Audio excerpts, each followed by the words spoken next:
Hey y'all, this is Samantha Salmon, certified integrative nutrition coach and brain health licensed trainer. And today I want to talk to you about a concept called hedonic adaptation. What is this?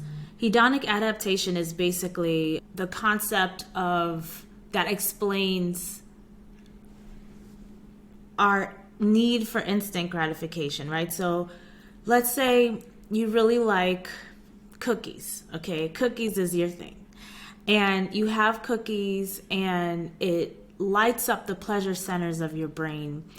And because of this really pleasurable experience, every day you want cookies, but then you get to a point where one cookie is not enough, two cookies are not enough, so 3 cookies, but then 3 cookies turns into 6 cookies because you're constantly looking for that bliss, right? That whatever that first experience was that was so exciting for you, you're looking to get that again, but because of the adaptation, the body adapts and it's not as pleasurable. There's like diminishing returns. So the first time it was so great. It was such an amazing experience.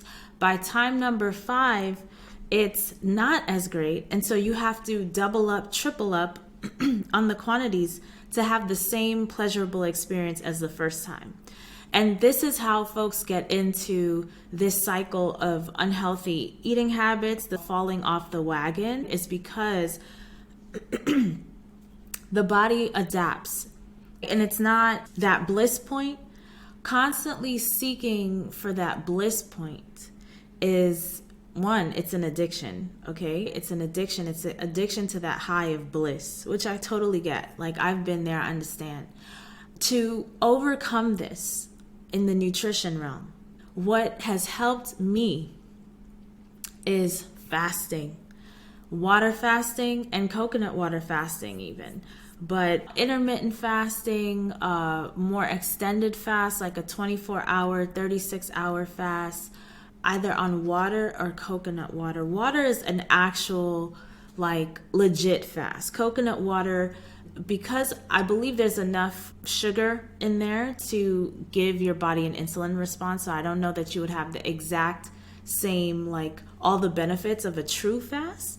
But in terms of this thing, the hedonic adaptation and just trying to get back to yourself and clean out the palate. When you, after the fast, when you eat healthy foods, they are very enticing to you. And you don't need to go back to these really unhealthy things like the refined sugars and have high sodium processed packaged foods, whatever those trigger foods are for you, because it could keep you on a cycle, constantly looking for that high bliss state. And it gets harder and harder to maintain that. But fasting allows you like a reset. It resets not only your mouth in terms of your palate, but it's also resetting the gut microbiome, because you're starving off the bad gut bacteria that is craving more and more of that stuff, because that's what it feeds on. It feeds on the refined sugar. It feeds on highly processed foods. I think this concept is really important to know because it's just how our brain is wired.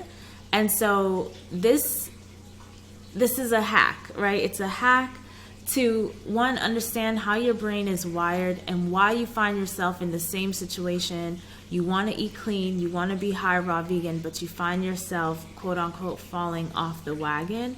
It's because of this.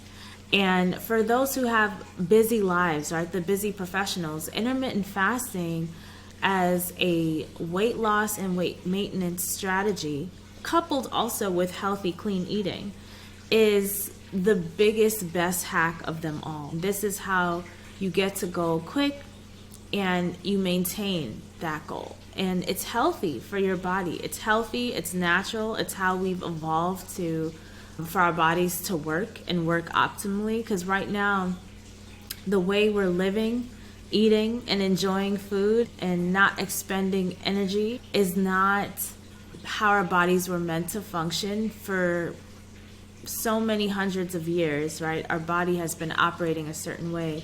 And because of technological advances and improvements in our food system, efficiencies and things like this, we now have a situation where we're very sedentary and we're consuming a lot. And part of our consumption is trying to get to that, not just comfort as in comfort food, but that excitement, that joy, that pleasure. A lot of us are lacking joy and pleasure from our lives, and food is it. And that right there is the key on how to heal your relationship with food. Not just through fasting, which I'm really encouraging you to do on this episode, but finding while you're going through the fast, right, you need to fill the time with something so you're not constantly thinking about the fact that you're not eating, because that's a struggle. So you want to pinpoint, you want to have a list, make a list of 25 things that actually makes you happy, makes you joyful. What can simulate a happy, joyful, blissful state for you that is not food? What can do that for you? Make a list of those things. And if you're struggling to find that list, right, to find that within yourself, then I highly recommend that you jump on a call with me. So I will share a link in the description to this video for a 20-minute call for us to dig deep and find out what that is, because you want to have a more fuller, fulfilling, satisfying life. So food is not trying to do all of the things it wasn't meant to do. Food is supposed to be nourishing our bodies. It's not supposed to be our love life. It's not supposed to be our spiritual life. It's not supposed to take the place of our social life. The food is not entertainment, it is nourishment. And so in order to get back to that, understanding the concept of hedonic adaptation, how our brains were hijacked with these highly processed foods and these refined sugars in order to line the pockets of folks who really don't care about our health. Understanding that helps you take back agency for your own health, take back the power, and focus on the things that truly matter. This unhealthy relationship with food is really a symptom of something deeper.